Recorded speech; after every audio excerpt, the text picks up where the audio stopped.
So tell Cool. me, Nathan, how has your day been so far? It's been pretty good. We're fighting some fires today, which is, those come up from time to time, but we're working on it. I love that. And I believe you spoke to Valentino, and Valentino knows a little bit about you. Do you mind telling me a little bit about yourself, and then I'll go next? Yeah, sounds good. So I'm in residential HVAC in Dallas and Austin. We've been growing through mergers and acquisitions. We've done 8 acquisitions so far. We're on track for somewhere between 8 and 10 million revenue this year. So That's awesome. So, yeah, Nathan, tell me. Okay, I'll go next. I'm sorry. yeah. Uh, I have been working in the healthcare space for almost a decade now. I started Okay. off by building softwares for doctors, and eventually I ended up managing the business for them because I started taking care of their billing, their IT, everything. Okay. And now, for the past 5 years, what I have been doing with my company is we have been doing something very similar to M&A, where uh, we help doctors retire Yeah. from their practice, and we help younger doctors acquire that practice. Yeah. And we do all the transition of the billing, the IT, and we take care of it, and we help the doctors run the business on our end. Nice. And all the doctor has to do is show up and take care of the patients. Yeah. So, and we started this podcast for young professionals who want to get into the M&A space to help understand what it looks like, what it takes, and who you should work with, right? And I I am your work is so good. You have done a roll up in the HVAC space, and I just want to know how you did it, how you got there, how you started, what were your pain points, and just for our audience to understand what they're going to be dealing with, right? Yeah. Okay. So here's my first question: what inspired your pivot from publishing to acquiring a roll-up HVAC business? How did you go from publishing to having an HVAC business? Yeah. So the publishing business was a company that my dad and I had started together. It was more of a mission thing for us. We have a strong like ministry background, and this was a Christian book publishing thing, and so there was a cause behind it.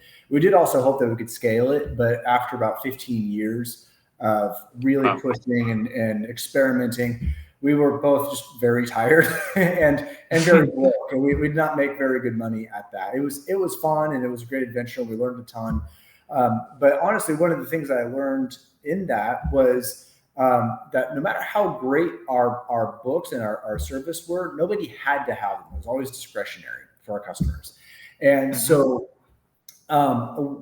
as we were winding it down and I was thinking about what to do next, because I knew I wanted to, be an entrepreneur. I wanted to, whatever I did next, I was gonna own it. Right. And one of the things that I knew was no matter how broke I was, there were certain bills that I would find the money to pay. Right. Like if the utility company shut off my water, I'm going to go get my car. I'm going to go drive Uber so that someone will turn my water back on. Right. Like Yes. there's just some stuff that's just, it's non-discretionary. I have to have this. So I will go do whatever I have to do to get the money to pay that bill. And I was thinking about that when we were going through that process. And I decided I wanted to be that guy. I want to be the guy where if you need my service, you will borrow the money. You'll put it on a credit card. You'll go drive Uber to pay me because you need what I have. And so I started writing down the list of all the things I could think of that fit that. And, there's roofing and plumbing and HVAC and all this stuff. My dad had a very wide network of friends because he had been a traveling minister for 20 plus years. So he just knew people all over the country. And I was sharing with him my list. And he said, actually, I have a friend in Texas who has run an HVAC business for the last 20 years. You should reach out to him. So I did. I called him up and explained to him that I was looking to buy an air conditioning business. And I said, well, would you consult with me in exchange for an equity percentage in my company? And so he agreed. So what my wife and I, when we got married, we had bought a 4-unit property. We did this thing called house hacking, where you live in one unit, you rent out the other units, and the rent I love covers that. right? It was one of the smartest things we ever did. And we bought it in 2013, and we were living in Portland, Oregon at the time, and the real estate market just exploded during the time that we owned that property. So we did very, very well on that property. And so we exited after taxes. We had like $350,000 in cash, and so we were for the first time in my life, I had real capital, and so. It was a very exciting feeling. So we moved down from Portland. We moved down to Dallas, Texas, and we acquired our first company using that money as our capital injection.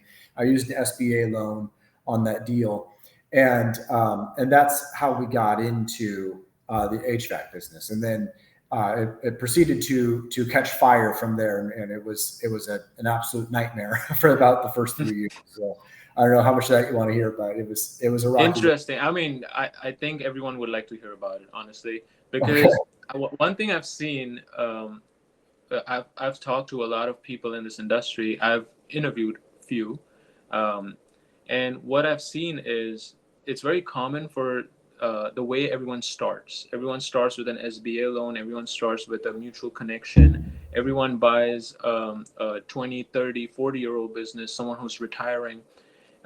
And I've seen that pattern across a lot of guys who have ended up doing this for years because the start matters, right? And so tell me, when you bought the first HVAC, how did the loan process go? Let's start there. Okay. Yeah. So the loan process, we used an SBA 7A loan, which is probably the most common kind of loan that anyone watching this would get.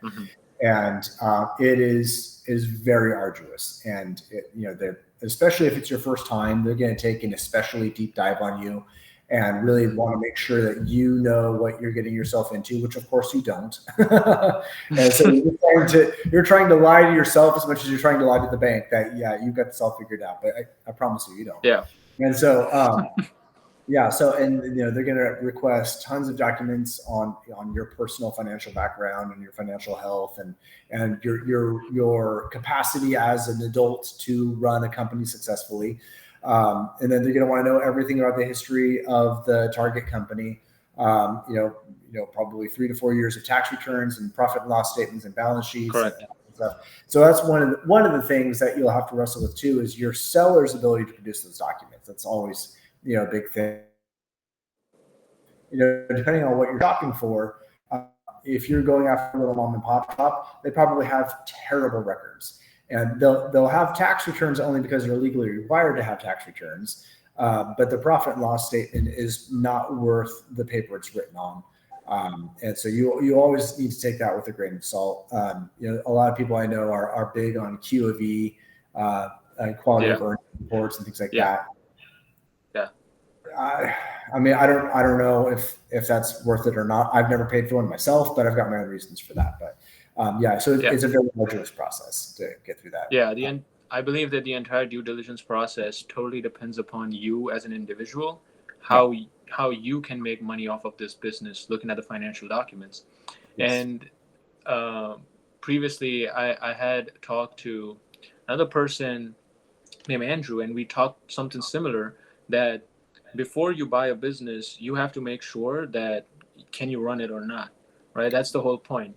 Getting the money is easy, buying the business is easy, running it and keeping it profitable is the hard part. So I do understand. And my mentality, which I think is probably the mentality of most guys who are going into that space, is, this company's made $250,000 a year for the last 20 years. I'm just going to buy it. I'm not going to change anything. And I will make $250,000 a year for the next 20 years. As logical as that sounds, at least for me, it didn't work that way at all. Because what happens is when there's a change of ownership, all of the employees who are responsible for doing what they did before, all of a sudden they know that their new boss doesn't know anything, and they can do whatever they want. And you're not going to be any the wiser. And so that's what happened to me. Was my employees would lie to me, they would cheat, they would steal, they would, badmouth me to customers.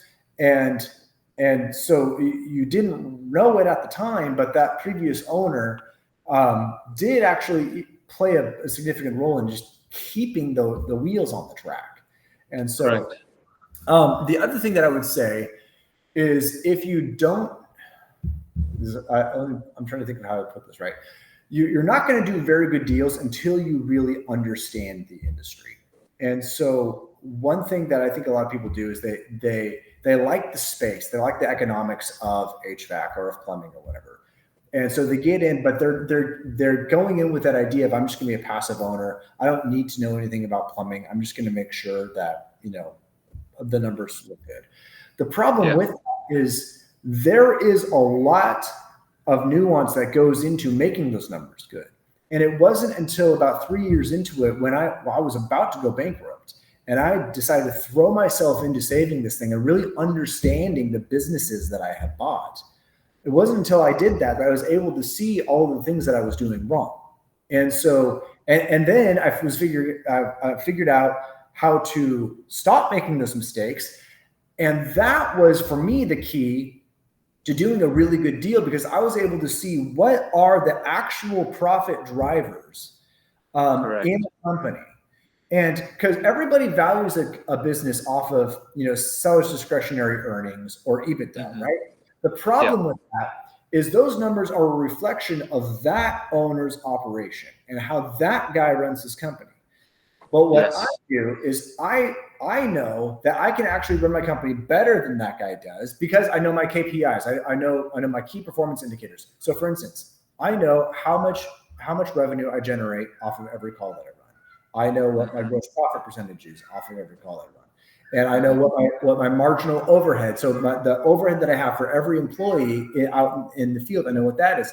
And so by the way, I know that every single one of those numbers is better than that guy's numbers.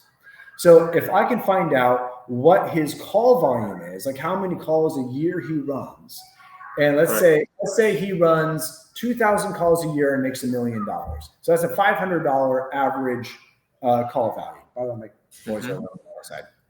$500 average call value. And then I look at his P&L and I see that he has a 40% gross profit margin, let's say. Well, I know that my average ticket value is $1,200 right now. So just on the top line, I know it has 150% upside potential, and I run with a 55% gross profit margin. So I will generate more revenue with a higher profit percentage, and my overhead will be lower on a per technician basis. So, and I'm bringing economies of scale from all my vendor relationships and things like that. So what my point is to me, the seller's discretionary earnings, which is what he's going to be basing his price on, or his EBITDA, has zero relation to the true value of that company to me, because his SDE is a reflection of his pricing and his selling skills and his marketing capacity. Every single thing that I just mentioned, I have complete control to impact.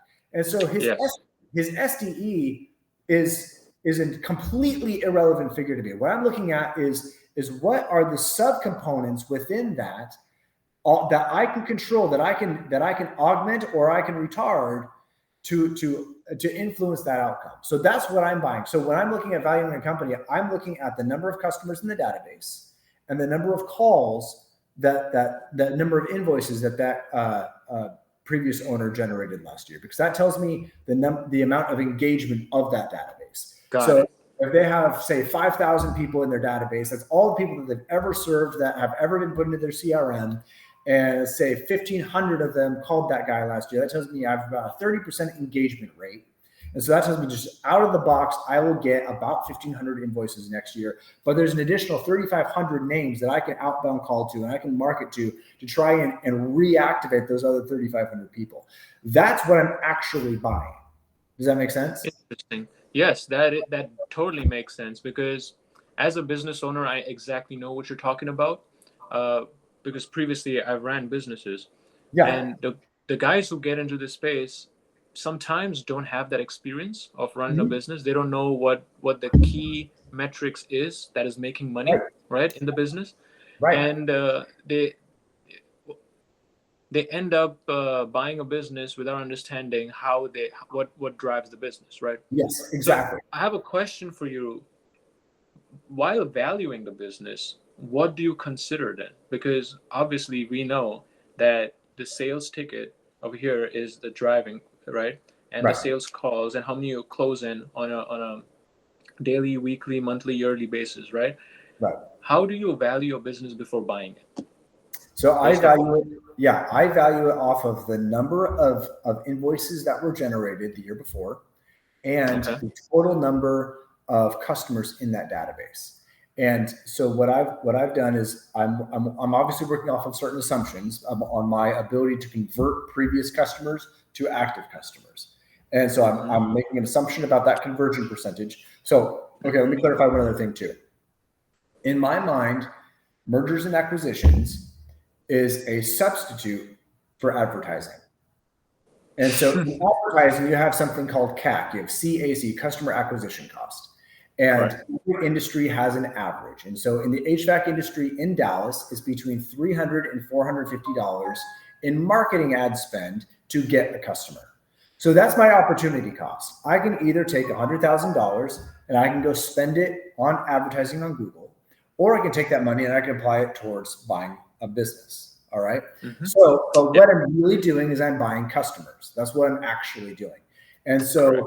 so that is my opportunity cost. So can I buy customers in bulk by buying this other company for less than it would cost me to do it on Google PPC? The answer is That is a very smart and intelligent way of putting it down. Honestly, 90% of the people in this space don't even understand that. no, exactly. That They don't. it's They don't. They think that they're buying profit, but they're not buying profit. Profit is the outcome. Profit is the end result, but that's not what you're actually buying. you So are absolutely my analogy is like this, because I started out with real estate, right? Like I bought that rental property, and so I spent a lot of time digging into real estate. So if you were looking for an apartment complex and you knew that the cost to build an apartment complex was, say, $150 a foot, and so there's a place down the street selling for $225 a foot, would you buy it or would you build one? You would build one, right?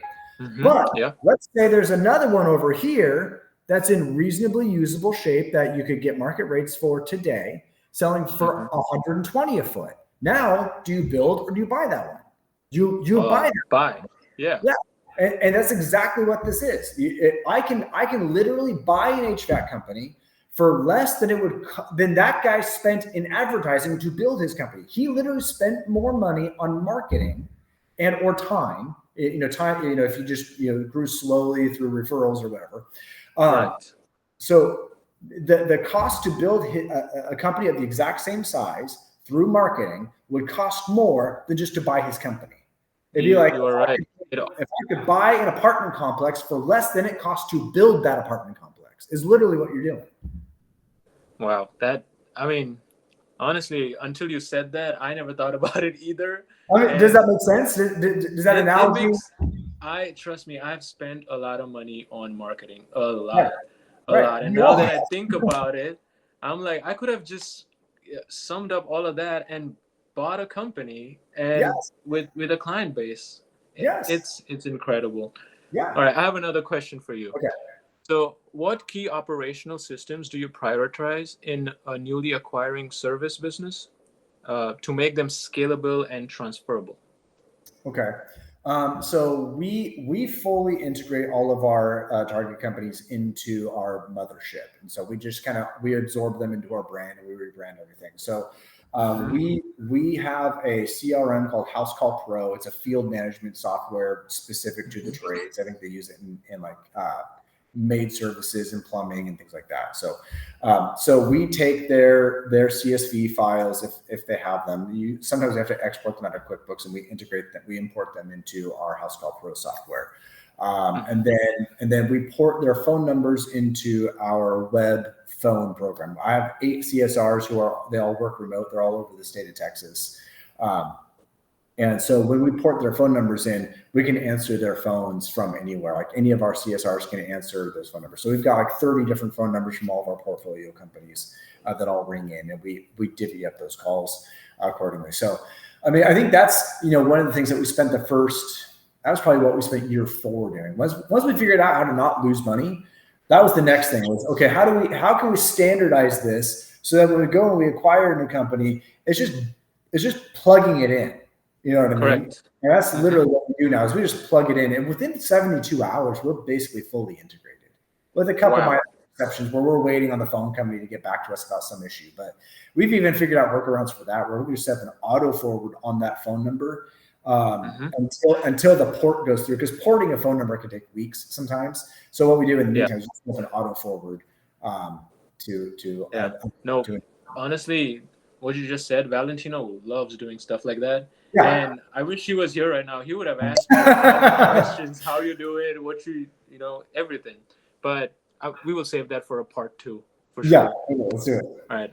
I have another question. So how do you approach team integration and culture alignment across multiple acquisitions, right? You say that it has to just plug in, but what about the culture and the alignment of the technology and people? How do you do that? Yeah, so culture would be probably the biggest struggle there. Technology wise, it's not too big of a deal, especially the guys that we buy usually don't have a lot of technology. So when you hand the new technician the iPad, it's probably the first iPad that they've ever had. So it's not it's not a big fight. I would say culture is a big one though, because going back to the whole KPIs and the things that we can outperform the old owner in a bunch of these areas, but that does require the technician that we inherit to play by our set of rules and adopting our set of standards. And that can cause a lot of turnover early on. We generally expect to replace everyone in that first year. Not that we want that to happen, but we just kind of, okay, so there's a couple of things. Number one, we don't pay hourly, we pay on commission. The reason we pay on commission is because we're trying to motivate production and performance, and we're trying to align our incentives, right? But the company that we inherit, their technicians were making $26 an hour, regardless of what happened that day. They would make their $26 an hour. So the mentality of the employee that we're inheriting there is a very different mentality. And you have to have a lot more fight and ambition in you to go to a straight commission, even though you can make vastly more money. A lot of people don't care. They're not that motivated by money. They want an easy job with a predictable outcome, and they want to be home by 5:30. And so, and so that can frequently be a point of conflict with our inherited employees. We will always invite them to stay, provided that they can work under our performance standards. But it's a very low success rate. We kind of revamped our onboarding process with one of our most recent acquisitions, and we put a lot of effort into retraining the employees we inherited. So far, it's been like 8-10 weeks, and we haven't lost anybody. And so hopefully that's a positive sign of progress, but time will tell. So I would say culture is a very big deal. Particularly if you come to the acquisition with a strong opinion about how the company is supposed to be run. Which, if you're a first-time guy, kind of like we were talking about before, well, a lot of guys they just want to buy an HVAC business and make passive income off of it, and you don't know anything about the business, you'll have no issues because your employees will tell you how the company is going to be run, and then you will call me or you look me up on LinkedIn and say, well, what's going on? Why am I? This company that I bought was making money last year. Now it's bleeding money like crazy. It's like, it's because your employees are running your company into the ground because you don't. Yes. Yeah. Correct. You're absolutely right. And the reason why I asked that is when I deal with doctors all the time, the younger doctor who has just acquired the business does not fit in with the culture. The doctor has to learn the culture of the previous business and take over. And usually that's what I see. But I like the way that you have put in new SOPs, and you're trying it out, and you're seeing that it actually helps. A lot of people don't do that. They don't put systems and operations in place. They don't create that culture, and I think that's very important. Let me ask you another question. No, follow up. I'm sorry. Okay. Yeah. So let me ask you, even when you're evaluating a potential HVAC company, what are the red flags that you see before you acquire? I would say the biggest red flags for us are they're mostly non-compatible work that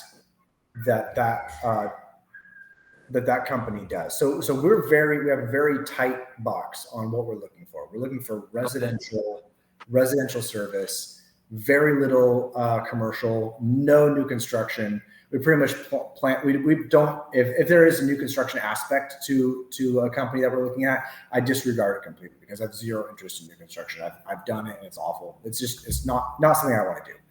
So I would say that's the primary red flag for us, is just making sure that we're only buying the stuff that we're interested in having.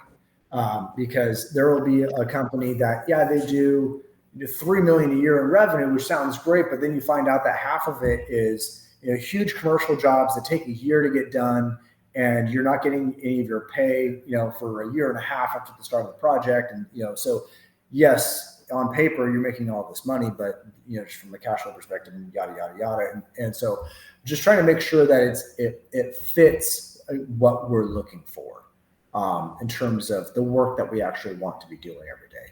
I would say that that's the biggest one. And then also making sure, going back to, I'm buying customers. It's really what I'm buying, right?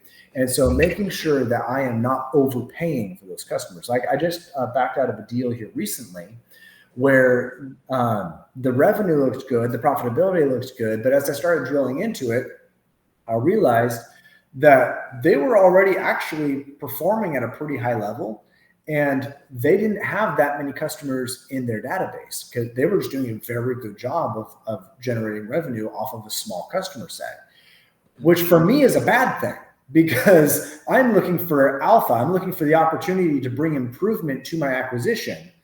So I can drive down the effective multiple. So if I do 3x for a company and I'm able to improve its top line by 100% and improve its gross profit margin by 20%, all of that translates to what I say I paid 3x for the company, but after all these improvements, I really paid 1.5x for the company under my ownership. But these guys were already running really well. And so I was looking at, their gross profit percentage was already pretty good. Their average transaction value was already pretty good.